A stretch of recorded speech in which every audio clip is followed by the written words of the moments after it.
there, thanks for joining me today. My name's Jo and I'm an independent Stampin' Up demonstrator based in the UK. Today I'm going to share a project with you. If you follow me, you would have seen yesterday that I created this scrapbook page for a blog hop, and it was the title of the blog hop was to use a punch.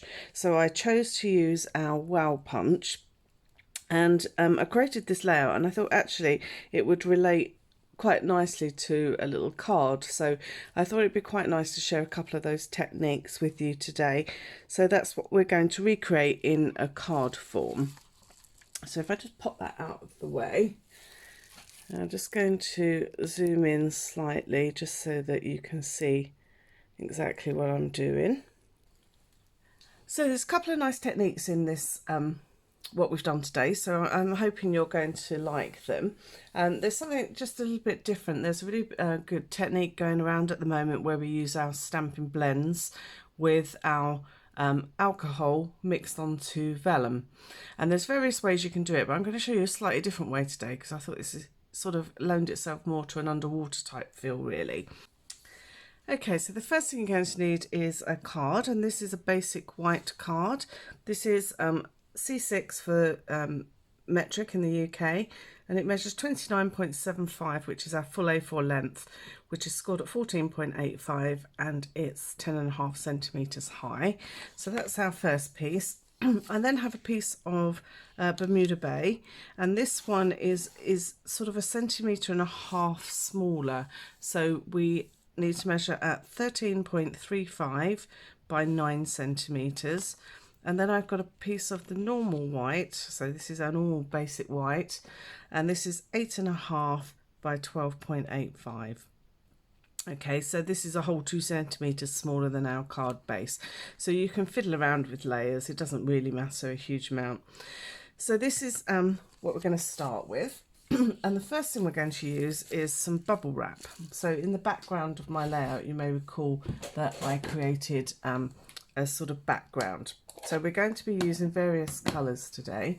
We're going to be using, first of all, Pool Party, and my favourite, one of my favourite colours, Granny Apple Green.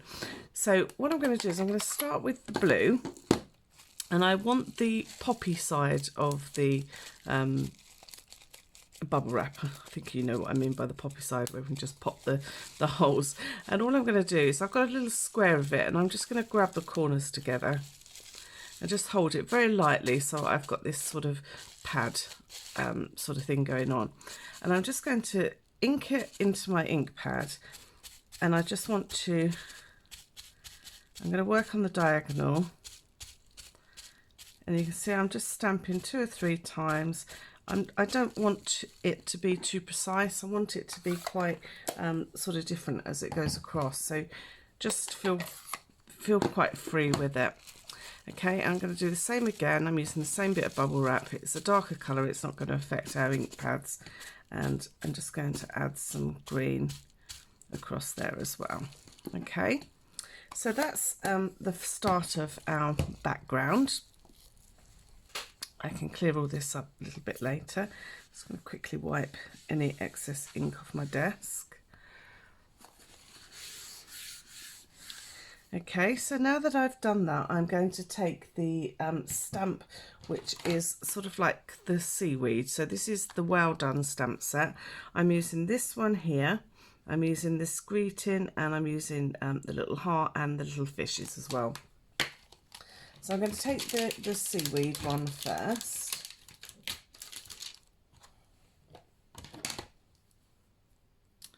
Okay, and I'm going to use a mixture of colours very slightly on this.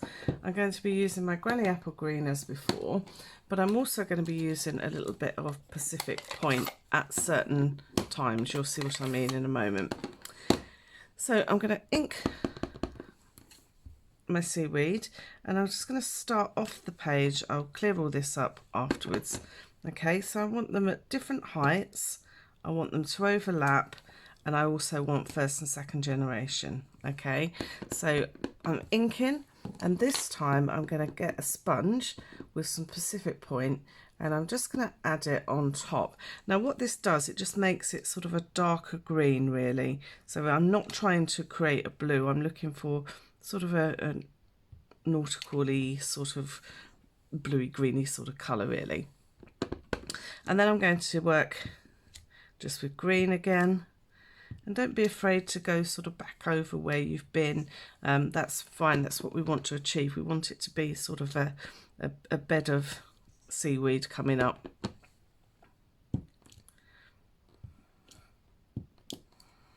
Okay, and I'm going to go in with some blue ones again. And I want some different heights, so just, as I say, don't be afraid to sort of move them around a little bit.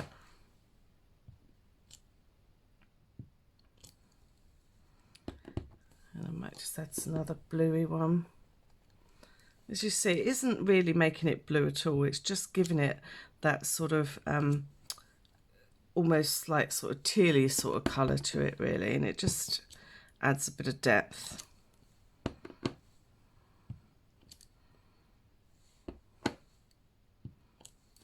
Okay, just maybe one more off the edge there. Okay, so I'm quite happy with that, that's fine. We can move along to our next piece. We'll clear all these up a little bit later.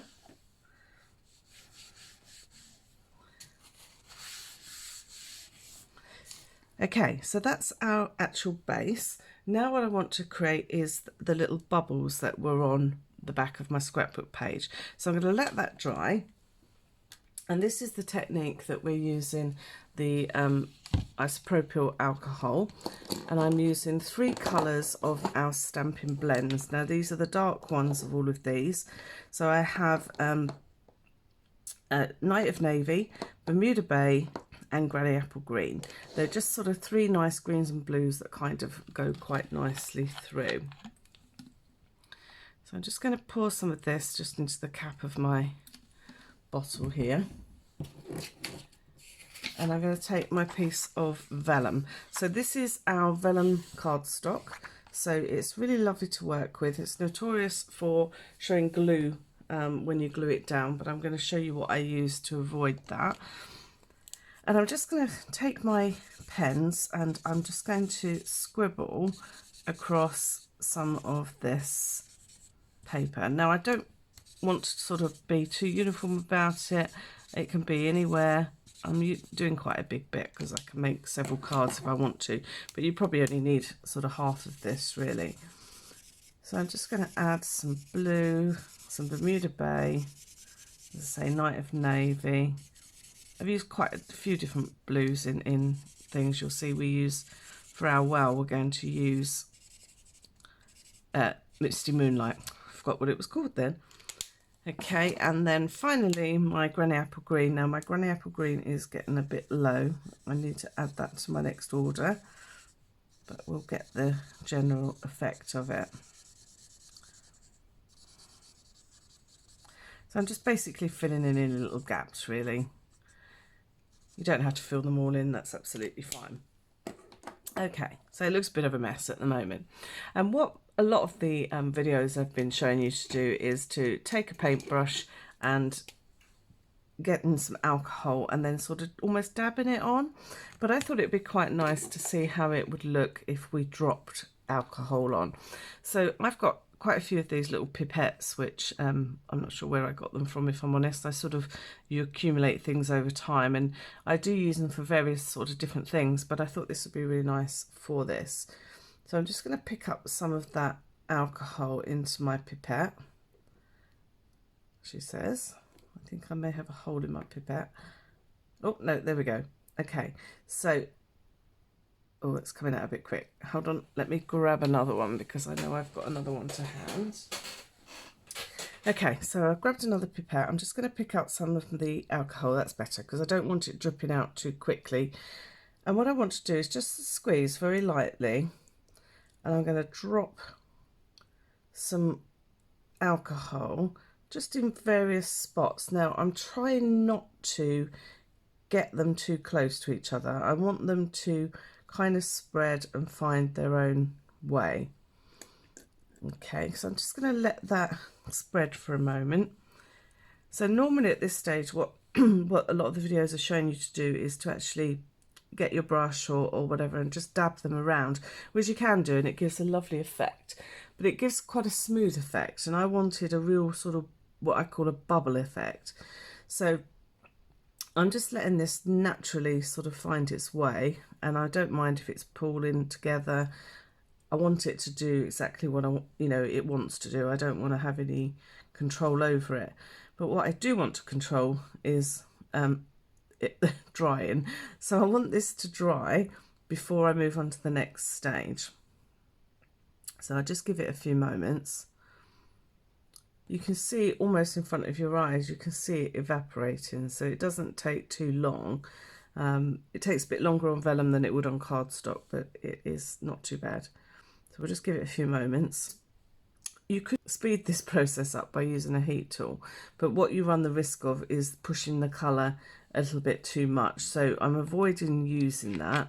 But what I do sometimes do is just to, when I know it's not going to run anymore, I just sort of flap it around in the air a little bit, and all that does is just get some air movement over it, and it just makes it evaporate a lot quicker. So can you see that that's made these sort of circles with these sort of nice sort of rings here? I'm still a little bit damp over here, but I'm going to move over to this section. So I'm going to do the same again, but this time I want to try and go into some of the other gaps so that they're going to form over the top. Now this is where I say it's important that you let it dry between doing this, because otherwise it all just goes into one mass. So you do need to give it a moment just to dry just a little bit.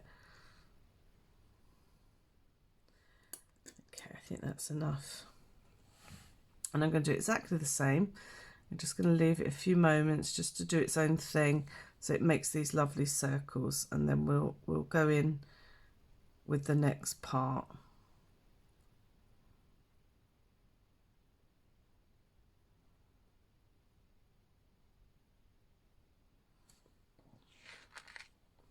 I say it doesn't take long, it's just when you're waiting it seems like an age.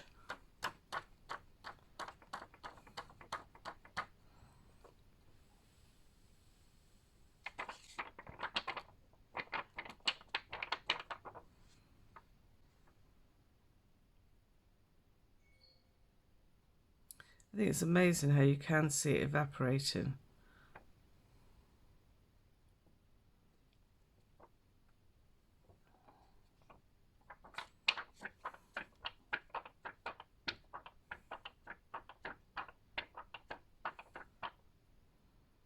Okay, so I think you can see that's nearly evaporated now. I've just got a couple of little bits which are just growing off, but that's fine. Now what I've got is just an old brush. So this is a child's painting brush actually, that I use for gluing if I'm doing some 3D projects and I want a thin layer of glue. I often use it for that, but these are just cheap. You can pick these up anywhere. As I say, they're children's painting brushes really. And I'm just going to dip my painting brush into my alcohol, and I just want to try and shake off as much as I can because I don't want it dripping wet. And then what I'm going to do is just to flick. So I'm just using my finger on the end of the brush section, and then what you'll find is you get lots of little specks. So I'm just again going to let that do its thing, let it dry.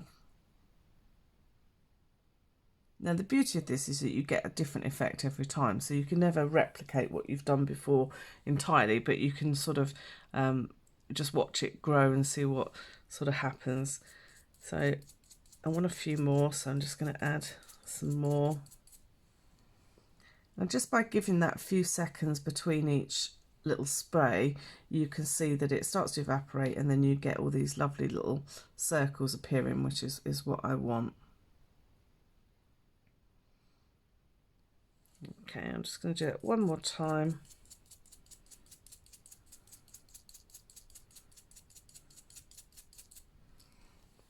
Okay,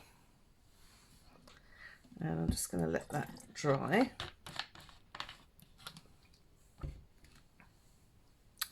So whilst that's finally evaporated, I'm going to put together my wow. Now I have pre-cut him because just to save a little bit of time, but I've cut the wow himself out of Misty Moonlight, and I've also cut his extra fin and also some water spurts. So first thing I'm going to do is to glue his white belly on. There we go.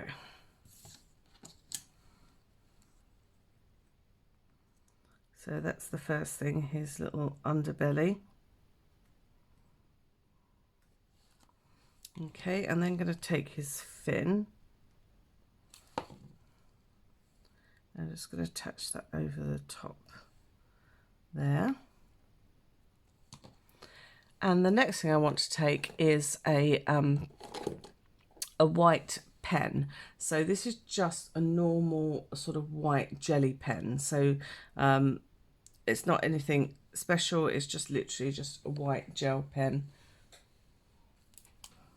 Okay, and all I'm going to do is I'm just going to do a little circle for his eye, and I'm just going to gradually build in that white to the center, so it's like a round polo mint, if you know what a polo mint is. Okay, so I'm just going to let that dry for 1 second, and then I've just got a little black pen. You can use the stamping marker for this, just to do the center of his eye. Okay, so he's now all put together. So the next thing I want to do is to cut these circles out. So as you can see, now this is dry, we get these beautiful shiny pieces where the alcohol and the ink has actually blended together, and I really love that because that really adds sort of texture to what we're doing, and it's these little spots that I absolutely adore in the background. So I'm just going to take the layering circles dies, and I want to choose some different sizes. Now I used about 5 different sizes on my scrapbook because it was obviously that much bigger, but I think I'm going to go with 3 different sizes, and I'm going to cut 1 of each, and then I think 2 more of the smaller. So if I just cut those. Okay, so I've got some spare if I want to use it, or indeed I could use this for another card here. So pop those out of the way. So these are my 5 circles that I've cut. So I'm going to pop them to one side as well. And I want to grab my background that I created earlier. So what I want to do is to create some kind of sort of background with these pieces. Now I might just use parts of them. I don't actually need many on here at all. And I also want to think about where I'm going to pop my greeting on this particular one. So I think I'm going to pop my greeting here. So I might actually do that first. And I'm going to stamp this into Misty Moonlight. Now I did use the heart as well on this, on the scrapbook, but I haven't really got room on here. So I'm going to pop this. Excuse my head if you can see it. I just want to try and get this as straight as possible. So now I know where I can sort of position my little circles. I just think they add a really nice sort of different texture and different background to my card. Okay, so I'm liking where they're positioned, so I'm going to leave them there for a moment. The next thing I want to do is just to stamp some of the little fishes. So I'm going to stamp some of these, probably not as many as I did on the scrapbook because obviously this is a lot smaller.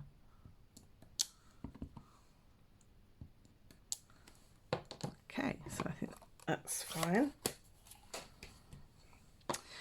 Okay, so now what I want to do is I want to stick down my actual circles. Now, notoriously, vellum is very difficult to stick down because whatever glue you use, it tends to show through. Now, if, like here, for example, I'm sticking something over the top of it, I would make sure my glue goes at the bottom section of this circle. And that would then stay in place because it's very light paper, so it doesn't really need a great deal of glue. Now you can use numerous glues which are not too bad. You can use what I call like the dry glue. So we use Pritt Stick in this country, so it's kind of a like a wind up, sort of like a lipstick that's like a dry glue. That's known sometimes for not holding particularly well, so you know that is an option, but perhaps not the best one. Alternatively, you can use our Tombow, but what I would do is I would put little dots underneath where the inky bits are, just to hide the glue, and also allow it to dry, because if you allow Tombow to dry, then it becomes repositionable, so it's just sufficient to hold it. Or failing that, I use a quickie glue. These are just in, it looks like a ballpoint pen, and it's got this blue glue in it, which again, if you allow it to dry, it becomes repositionable, but we're going to use it straight on. Now also on these circles, you've got the top side, which you can see because it has the little shiny bits, but you can turn it over if you want more of a subtle effect. So you've got sort of two ways you can use it really. So I'm going to take this pen and I'm just going to add some glue to the back, and as I say, I can be reasonably generous with it because it will hold it. Okay, so I'm going to do the same again.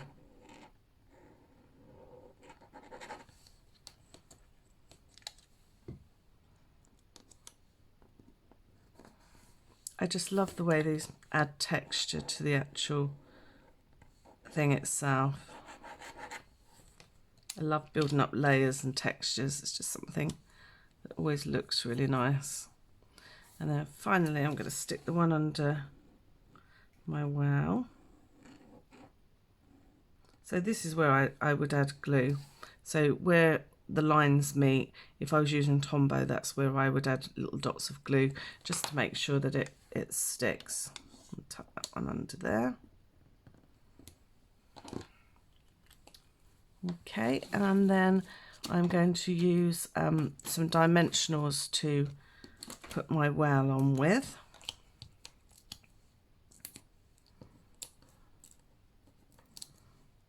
Oops. I think 2 will just be sufficient on here.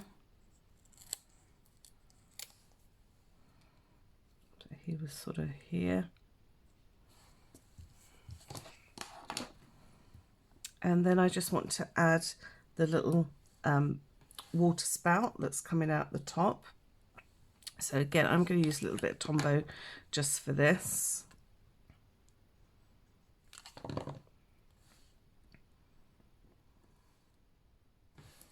And then I did also add a couple more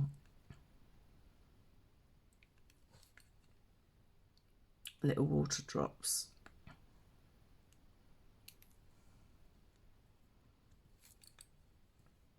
How often does this happen when I'm working?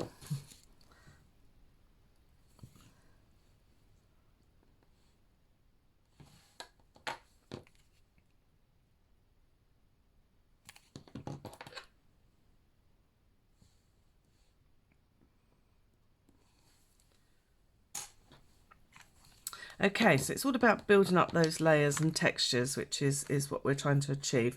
Now what I'm going to do is just take my scissors and I'm going to just cut those circles.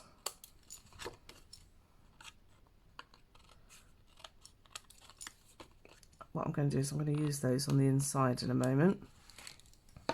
So I'll keep those along with the extra circle that I cut earlier. And I'm going to glue this onto my Bermuda Bay base. I refuse to change my glue until I really cannot get any more out of it.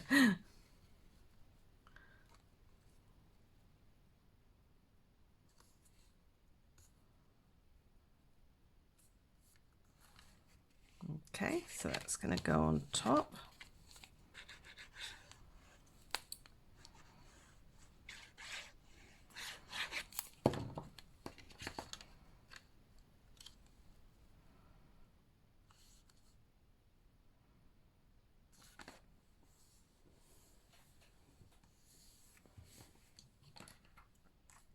Okay, so just on the inside, I'm just going to use my dots that I've got left over here.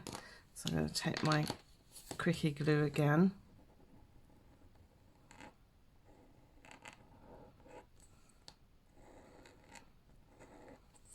Just carries over that direction, that continuity into the inside of your card. It just sort of brings it all together, really. If I'm using a coloured card, then I would put a white insert in so that these stood out really nicely.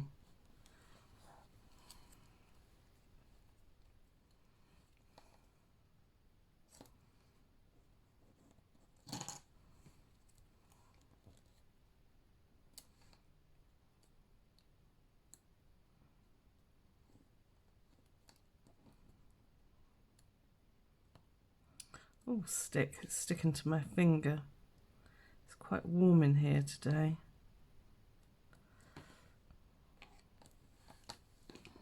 Let's just trim those off.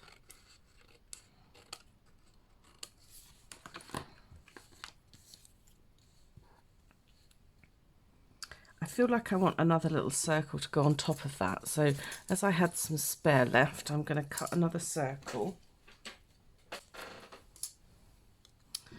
And I'm just going to stick that one just on top there. I just think it will just bring it all together.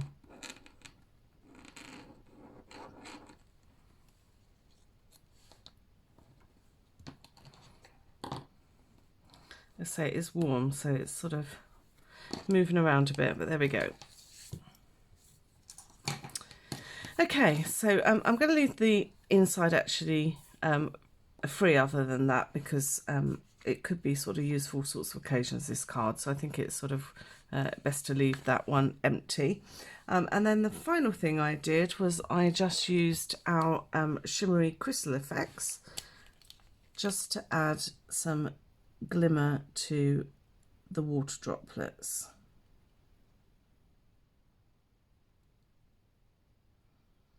And when you squeeze it, just allow it to remain sort of like a bubble of the actual shimmery effects, because what will happen, it will flatten slightly, but you'll get that nice 3D effect rather than try and flatten it down.